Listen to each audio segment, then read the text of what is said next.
Commissioner, this is a return hearing on the father's motion for a restraining order. The mother lives in Florida and has supervised Zoom visitation with the children, with the provision that if she comes to Washington, it can be supervised in-person visitation. However, the mother was found in contempt for violating for Florida this supervision, and we actually hearing in that Street. And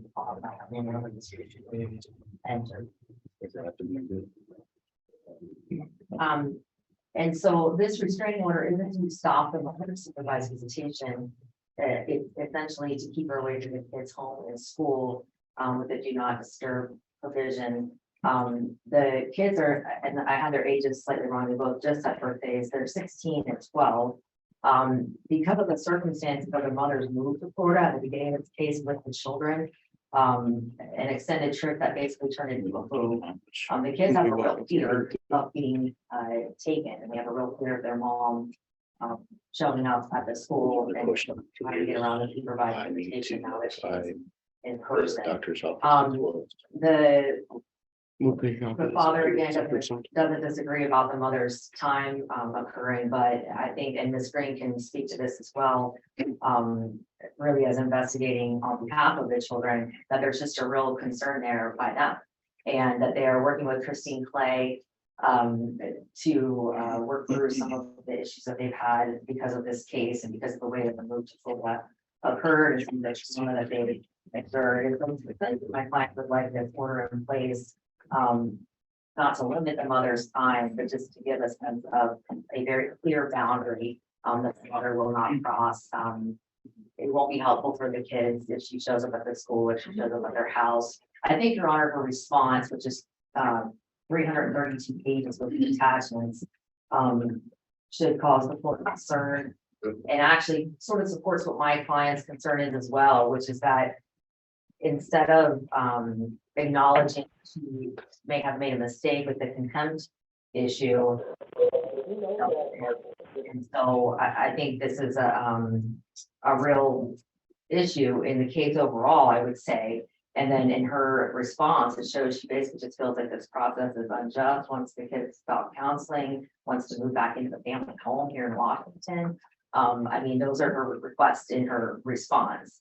Which obviously aren't really before the court, but this is what the mom puts in writing based on our motion. And so for those reasons, we are asking for the order. I'm also asking for some fees due to the volume of the response. It took me actually over an hour just to read through it, and I think a lot of it is irrelevant, and the court has discretion. It wouldn't really be to cover all my time. Really, it would be hopefully to discourage, I think, that kind of wasted paper and time in the future, Your Honor. We've already had, I think, court could tell if you look at the docket, a lot of filings, a lot of very extensive filings, specifically by the mother on the contempt issue, just multiple pages, and then striking that and filing new things. And so that was the basis of the request for fees. Your Honor, at the beginning of Actually, before I have you start, I'm going to go to Ms. Green. Sorry, Ms. Green, do you have something to add? I do, Your Honor. I did submit a sealed report. I benched it. Hopefully you had a chance to read it. I just want to reiterate what Mr. Olson's attorney had spoken to. This is in no way to limit Ms. Olson's contact with the children. Not at all. It's simply to put up a boundary. She was found in contempt while she lived in Florida of working around the court order in attempting to contact the children. The kids have both spoken to me. They're very concerned. They've said, Miss J, what do we do if mom just shows up at our school? What do we do if mom shows up at therapy? That was a concern that Christine Clay stated the children had expressed to her. What if she shows up at therapy? The kids this is just simply to have a safe space for the children so that they know mom's just not going to show up wherever they happen to be. They'll see mom at in-person visits or on Zoom visits, and there will be a supervisor there. It will be a safe space to visit with mom. but we just don't want mom to show up. And we know that she doesn't follow court orders. She was found in contempt. She is aware that Dr. Clay has stated that the children are in trauma therapy with her. And at this point in time, they are not ready for reunification therapy. And they are not ready for in-person visits. The goal is reunification therapy. We want these kids to get there so that mom and these kids can get back to a relationship that is healthy. At this point, Ms. Clay does not feel that that is appropriate. And in spite of that, mom is insisting on in-person visits. So mom tends to kind of do what she just wants to do without regard to the children and their process that they're in right now in counseling. And so we just want to create a safe space so that the children know that mom's not just going to show up at their school or show up at dad's house or show up at therapy. So that's really all I have to say. Your Honor, at the beginning of my declaration, I did ask the court to schedule and to reconsider this and reschedule this as an evidentiary hearing because there's too much to consider, and these are mostly trial matters that Mr. Olson keeps bringing to the court's attention. If it's not going to be considered for an evidentiary hearing, I ask the courts to give me an additional 5 minutes to explain my side of the story today. I will grant you 5 additional. Thank you, Your Honor. So first, I want to address what Ms. Humphrey says. She says that this is not to stop visitations, but I'm not even getting my visits right now. They keep dragging their legs, dragging everything, dragging their feet, and not allowing me visitation. When I've jumped through endless hoops to try to see my children, I've had 15 lay people that I've presented to them to supervise. They deny me every single person. I've gone through several different types of supervision professional service agencies, and they just keep denying me visitation with the children. They moved, Ms. Humphrey says that I moved, this was a move to Florida. This was because Mr. Olson filed for the divorce and bragged that I had nowhere to go back to in Washington. So this is why I'm asking to resume the marital home with the children. Concerned that Dr. Clay is saying nobody's heard from Dr. Clay. So I'm going to go ahead. They're asking to keep me away from the children for fear, not evidence. RCW 22651-010 states that legislature recognizes that individuals who abuse their intimate partners often misuse court proceedings in order to control, harass, intimidate, coerce, and or impoverish their victim. Court proceedings can provide a means for an abuser to exert and reestablish power and control over a domestic violence survivor long after the relationship has ended. The legal system unwittingly becomes another avenue that abusers exploit to cause psychological, emotional, and financial devastation. This excessiveness in the court since May 2022 could help the courts to see that I am dealing with an abuser here. I am dealing with someone that does not truly have the children's best interest in mind. If he did, he would have stopped a few serious things that have taken place since May. Mr. Olson claims in his strict reply that most of my exhibits are irrelevant. The fact of the matter is, Mr. Olson keeps bringing matters to the court that could be trial matters because the case is too complex for these 10-minute per side hearings. All information, including in my declaration and exhibits, is relevant because it boils down to improper delegation of judicial authority, allowing a GAL decision-making power to reverse custody in my case. I have been the primary caregiver for the children while we all craved Mr. Olson's involvement with his family in the marriage. Now he is putting on quite the show for the courts, charming everyone into believing he is the victim here. If Mr. Olson truly cared about the children's mental health and safety, he would have had concern about Jay Green usurping the treatment plan the children's therapist had for them in Florida. Jay impugned the children's licensed mental health counselor's treatment plan right after our son cut his forearm, a time when he needed mental health professional the most. See Exhibit B for the picture. Jay has no credentials to draw any sort of conclusion related to the children's mental health and has assigned blame to me for what she feels was inappropriate about the children's therapist treatment upon me. She blames me for that. Mr. Olson is okay with the children not having counseling a whole month after the incident took place. Jay found the children a licensed social worker. I did not agree to this because I believe it needed to be a more qualified person dealing with our son, unable to cope with the stresses of his. Objection, Your Honor, and if the court wants to allow this, I respect that, but I don't see how this is relevant. Those letters. He cut himself, and that's why he was taken out of my care. So Jay accuses me of being incompetent. However, I don't see on her resume that she has any suicide prevention training. However, I do. See Exhibit C. And it is required to have with my profession.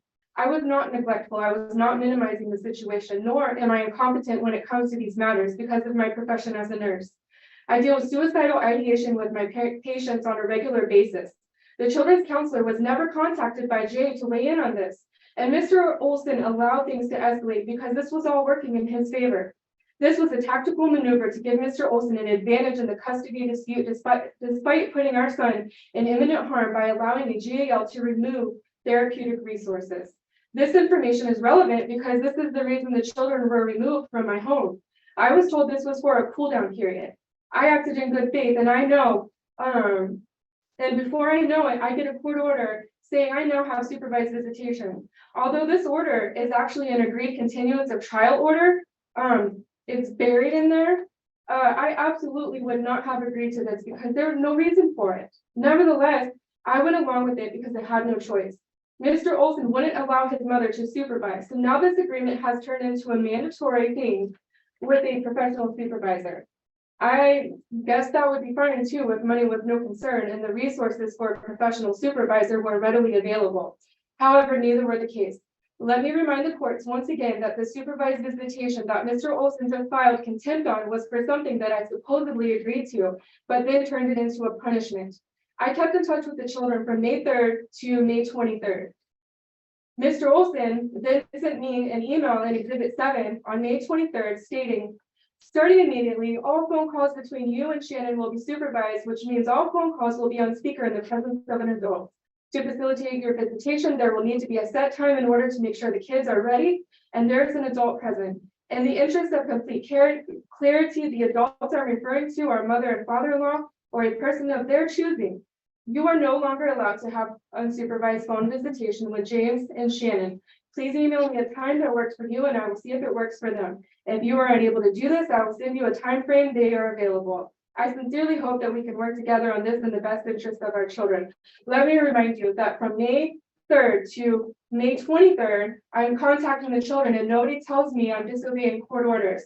So this is clearly a misunderstanding. And then months later, they find me in contempt for the supervised visitation when I'm obeying the rules, trying to do the right thing, trying to find these supervisors to supervise me for the kids, and nobody's working with me here. Mr. Olson is okay with the children not seeing their mother for very long stretches of time. Mr. Olson does not come to Florida at any time between May 3rd and June 20th when the kids were taken out of my care during what Jay claims to be a crisis with their son. I see the children only a handful of times during the stretch because of the lack of resources available and the mother-in-law denying me visitation. Mr. Olson, in the meantime, is posting things on Facebook announcing the commitment to his second girlfriend since he filed for divorce. He is posting pictures of him and his girlfriend traveling, partying, and having a good time. When I am painfully, I emphasize that painfully, it's been so painful, grieving this torturous mother-child intervention. My daughter called me on Facebook, hysterically crying, wanting me to pick her up days after I took her over there. I suffer guilt to this day for not protecting the children from the systemic abuse that the children and I have become victims to. Why have we given a GAL decision-making power to reverse custody without due process? The children returned to Washington June 20th last year and go another month without counseling. If Mr. Olson was so concerned about the children's well-being and if the children have truly faced trauma in my care, as everyone now claims, why did he neglectfully allow the children to go another month without counseling? I am the one that contacted Ms. Clay, all the way from Florida, and she answered my email immediately. So the claims of unavailability and wait lists for the children are simply not true. It just takes some legwork. All 3 times the children saw a new counselor, I am the one that made the phone calls to get the children in counseling, while once again, Mr. Olson just lives his life while everyone is spinning their wheels around him. Jay is emailing me telling me that she is unable to find counseling for the kids. Why isn't Mr. Olson working on this? Why is Jay doing this? My constitutional right as a parent to my children which is agreed to by the U.S. Supreme Court, has been unlawfully and unequivocally taken away from me by a third party who is neither a judge nor the parent. Since Christine has been involved, I have been ordered to follow the counselor's recommendations of the supervised visits, yet the courts have not even heard from her, and she unlawfully refuses to give me my daughter's records. And then she agrees and makes me jump through hoops to get the records, but then Jay tells Christine not to give me my daughter's records. Supervised visitation has been going on now for 9 months with no end in sight. Currently, I have paid Mr. Olson's intake fee for Fraser and Griffith professional visitation services, and he's had 2 weeks to fill out the application, while I'm left up here painfully waiting to see the children. My declaration spells out a summary of how I've been roadblocked to see the children. Mr. Olson is okay with this. Mr. Olson takes no measures to nurture the relationship between the children and the mother, and it is clear that the children are being poisoned and taught to hate their mother, as evidenced by the Zoom session listed in my declaration. Mr. Olson asked the courts to help him further restrict me from the children. He asked the courts not to allow me at their school when I always volunteered at the children's school and attended every field trip the children ever went on. Mr. Olson has never volunteered and never went on any field trips with the children. Mr. Olson asked the courts to grant a restraining order keeping me 500 feet away from him and the children. I guess this would be reasonable if I have a history of domestic violence or charges for neglect or child abuse, in which neither are the case. If the courts grant this today, an abuser is enabled to further sever the relationship between the children and I ask the courts not to grant this and reserve matters for our upcoming trial in May. I ask the courts to remove supervised visitation and to come up with a plan so that I can see the children again. I have read RCW 191 over and over again, and I cannot rationalize why in the world I have supervised visitation. Mr. Olson just recently reported that I sexually abused my 10-year-old daughter. Conclusion Objection, was, Your Honor, this isn't even in the materials. I know there's a police report in the materials, but I object to the characterization report doesn't show that the accused her. I'm gonna sustain your judgment. the conclusion was that my daughter appeared coached and the case was cleared. I am being accused of traumatizing the children, but this accusation only comes from one counselor out of a total of 4 counselors that the children have had. I have provided the courts with exhibits of letters from 3 different counselors. Not one of these counselors reported concern about emotional, physical, or sexual abuse perpetrated by the mother. Quite the contrary. Ashley Young states that our son discussed the frustrations he was experiencing with feeling as though his dad was trying to manipulate him surrounding what was in the court order and trying to provide a consequence of removing his phone if he spoke to his mother for a planned phone call. Ashley clarifies in her letter that our son did not cut himself because of any trauma the mother has inflicted on him. This letter shows that it is the father that was causing emotional distress on the children. Another letter from a different counselor states the therapist observes Sarah Olson to be a compassionate and nurturing mother who meets the emotional, physical, and mental needs for her children. This observation is based off of the mother's commitment to her children's processing of the effects of the divorce, as well as the active interest in continued education and supporting her children. Sarah is open to therapist feedback and recommendations and actively seeks to best understand the children's needs, and also reports engaging in individual therapy of her own to focus on her individual growth and needs. Let me remind you, Your Honor, Mr. Olson to this day has not attended his own individual counseling. That was a requirement for me to have unsupervised visitation with the children, which Jay granted for 2 or 3 weeks, and then resumed supervised visitation back to me. The therapist states James and Shannon have adapted to the changes with their living placement and has reported being able to maintain an open connection with their dad. Sarah has consistently encouraged the children to maintain a positive relationship with their dad, and the therapist reports that she has no concerns with my role as a caretaker. I ask the courts to please not consider this restraining order because there are no grounds for it. If the courts leave the children in the father's care, they will continue to be deprived of their right to conditions of minimal nurture, health and safety, and the state is justified in an emergency intervention and to safeguard the general welfare of the children per RCW 2644010. When the child's mental health is jeopardized, the safety interest of the child should prevail over the legal rights of the parent, which in this case, the children should be removed from Mr. Olson's care immediately and placed in the mother's care. For the neglect of therapeutic interventions during what James reporting to be a crisis that James was in, and for completely severing the relationship between the mother and the children. Mr. Olson has refused to attend personal counseling, has refused a mandatory parenting class, has refused to reimburse the mother his proportional share of the supervised visitations, has disobeyed court orders for child support, out-of-pocket medical expenses, and travel expenses.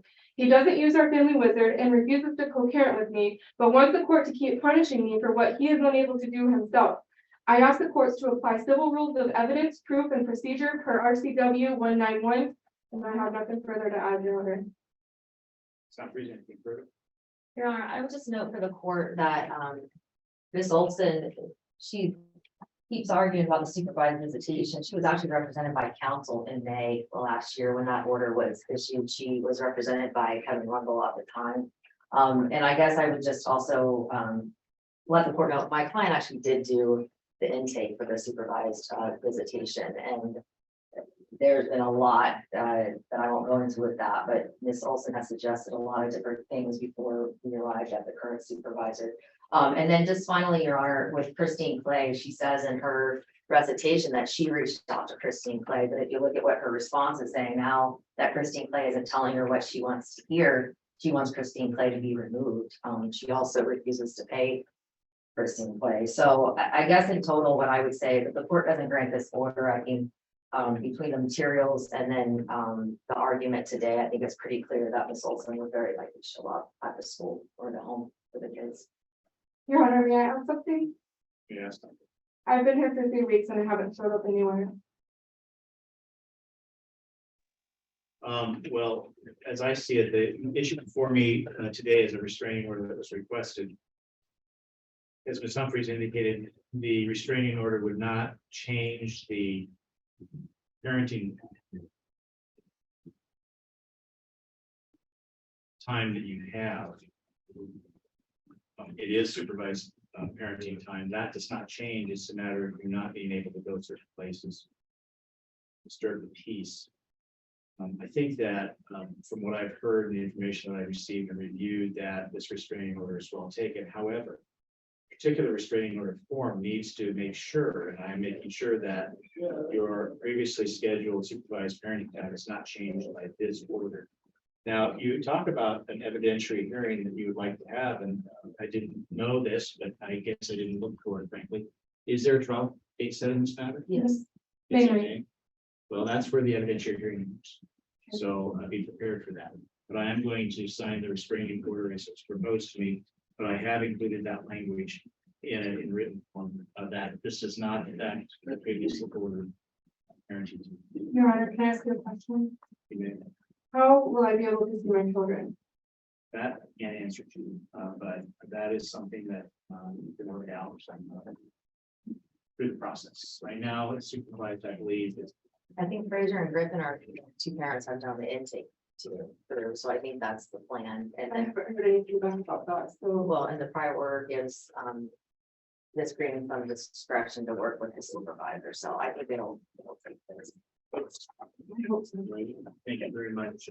Send that order you can get it. I'll read it first. What's changed? If you want, you can.